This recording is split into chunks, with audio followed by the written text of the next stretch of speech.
Hello दोस्तों, आप सबका स्वागत है हमारे चैनल वीकेसी में। और आज हम करने वाले हैं क्लास 11th का पॉलिटिकल साइंस का चैप्टर नंबर 2 का भारतीय संविधान में अधिकार, जिसका टॉपिक रहेगा मौलिक कर्तव्य। जो हम मौलिक अधिकार और मौलिक कर्तव्य दोनों अलग अलग होता है, तो आज हम मौलिक कर्तव्य करने वाले हैं और मौलिक अधिकार के बारे में पार्ट 2 में कर रखा हूँ और ये पार्ट 3 में बना रहा हूँ।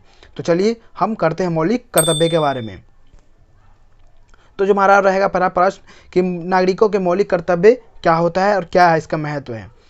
तो सबसे पहले मौलिक कर्तव्य सोवियत संघ में अधिकारों के साथ साथ कर्तव्य का उल्लेख था। जो सोवियत संघ था, जो मौलिक कर्तव्य था, सोवियत संघ के साथ पहले था, परंतु जो भारतीय संविधान में नहीं उल्लेख हुआ था। तो कब हुआ था उल्लेख? 1976 यानी 1976 में 42वें संविधान संशोधन द्वारा नागरिकों के मौलिक कर्तव्य सूची अनुच्छेद 51A या 51 के क या ए के साथ जोड़ा गया या समावेश किया गया। तो जो हमारा जो सोवियत संघ में पहले था और जो मौलिक कर्तव्य है, यह हमारे भारतीय संविधान में 1976 में 42वें संशोधन के द्वारा जो हमारे सूचीबद्ध अनुच्छेद 51 क के साथ जोड़ा गया। इसके अंतर्गत जो नागरिक अधिकार 10 था, और तो अब जो अपडेट में आया तो 11 उसके बारे में हम बात करेंगे। तो हम जो 10 लिखा गया था 1976 में, तो हम 10 जो हमारा 10 में से जो पहला पॉइंट है, संविधान का पालन करना, राष्ट्रीय ध्वज और राष्ट्रीय गान की आदर करना या सम्मान करना। हमें जो मौलिक कर्तव्य का जो पहला बिंदु है, जो हमारा जो राष्ट्रीय ध्वज और राष्ट्रीय गान की प्रति हमें सम्मान जाहिर करना चाहिए और हमें आदर करना चाहिए।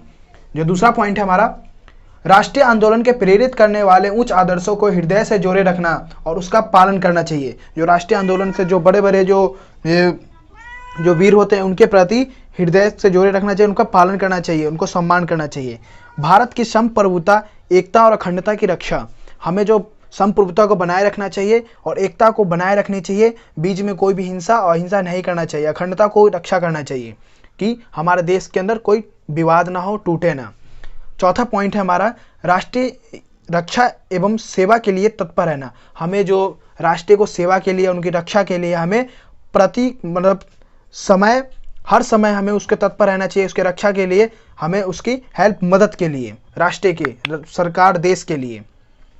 पांचवा पॉइंट है हमारे, नागरिकों के भाईचाराओं के निर्माण, भाईचारा की भावना रखना। अब हमें क्या रखा? हमें अपने समाज में, अपने देश के अंदर किसी भी प्रकार की हिंसा की भावना नहीं रखनी चाहिए, किसी भी भाईचाराओं की भावना रखनी चाहिए, जिससे कि हमारे समाज एक विकास, डेवलपमेंट कर सके। अगर हमारे समाज में भाईचाराओं की भावना नहीं होगा तो आगे चल के कोई भी देश, कोई भी समाज आगे नहीं बढ़ सकता है। तो ये भाईचाराओं की भावना रखना चाहिए और भाईचारा का निर्माण करना चाहिए हमारे देश के अंदर, हमारे समाज के अंदर। अब जो छठा है, प्राकृतिक पर्यावरण का संरक्षण। हमें अपने समाज में, अपने देश के अंदर प्रकृति को सबसे ज़्यादा बचाना चाहिए, जिससे कि हमारे जीवन और कुशल हो और अच्छा जीवन जीने की संभावना रहे और एक देश अच्छा विकास हो सके। जब तक प्रकृति की अच्छा नहीं रहेगा तो हमारा देश विकास नहीं कर पाएगा। तो हमारा सातवां है, हमारी सामाजिक संस्कृति और गौरवशाली परंपराओं का महत्व को समझे और उसको बनाए रखे। जो हमारी सांस्कृतिक है, जो हमारी सामाजिक में जो चलने वाले पुराने जो परंपराएं हैं, जो सामाजिक है, जो गौरवशाली है, जो हमारे लिए या तो अच्छा है या बुरा है, जो भी है, उनको परंपराओं को बनाए रखने के लिए महत्व समझे और उसको बनाए रखना चाहिए। ना कि जो हमको उसको ख़त्म करके किसी और का दबदबा के कारण किसी और चीज़ का हम उसका मान्यता दें और वो उनका पालन करें। और तो ऐसे नहीं करना चाहिए। हम अपनी संस्कृति को, हम अपनी परंपराओं को बनाना हमारा मूल कर्तव्य है।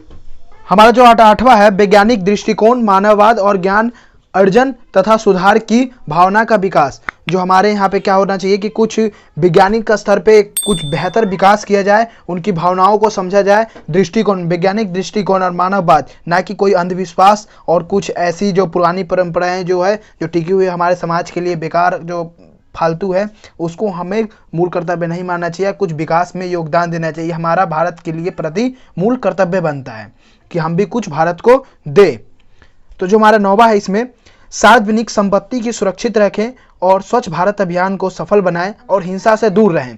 तो सार्वजनिक संपत्ति क्या क्या है हमारा? सार्वजनिक संपत्ति है जैसे एयरप्लेन, जो ट्रेन हो गए और कोई भी हॉस्पिटल हो गए, स्कूल हो गए। तो इसमें क्या होगा? सार्वजनिक संपत्ति हम सब की संपत्ति है, तो इन्हें सुरक्षित रखना, इन्हें देखभाल करना हमारी जिम्मेदारियां बनती है, ना कि जो आज देखते हैं आजकल क्या हो रहा है कि आंदोलन छेड़ दे, जिसके कारण क्या होता है ट्रेन में आग लगा देते। तो उससे किसका नुकसान होता है? हमारा ही नुकसान होता है, क्योंकि हम जो टैक्स दे के हम सरकार को वो हमारे लिए उपलब्ध कराई जाती है सार्वजनिक जो। तो इसीलिए हमें स्कूल में बताया जाता है कि जी स्कूल में डेस्क नहीं तोड़ना चाहिए। जो हमारी मैम बताती है, जो मैडम होती है वो बताती हैं कि हमें डेस्क नहीं है, ऐसा वैसा नलका उलका नहीं, क्योंकि ये सार्वजनिक चीज़ है, ये हमारी उपयोग की, हमारे पैसे लगते हैं, इसको समझना चाहिए, हमारा मूल कर्तव्य बनता है।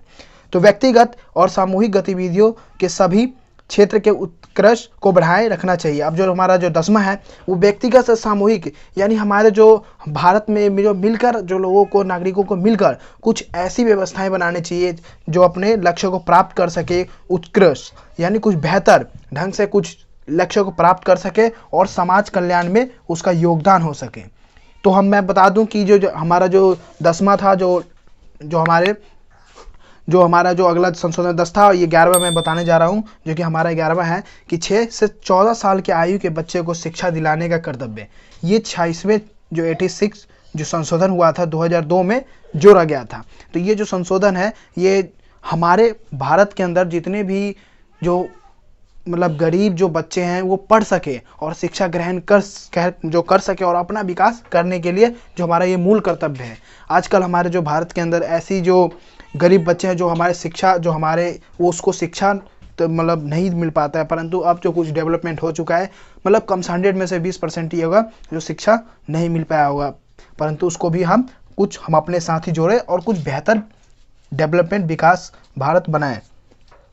तो ये सब जो हमारे मूल्य जो मूल कर्तव्य होता है, जो मौलिक कर्तव्य होता है, ये हमारे भी ऐसे कर्तव्य है जो कि देश के प्रति हमारी भी जिम्मेदारी बनती है कि हम भी देश को, अगर हम कुछ नहीं दे सकते तो ये सब हमें नियम मानकर हमें इन सब नियमों पर चलना चाहिए।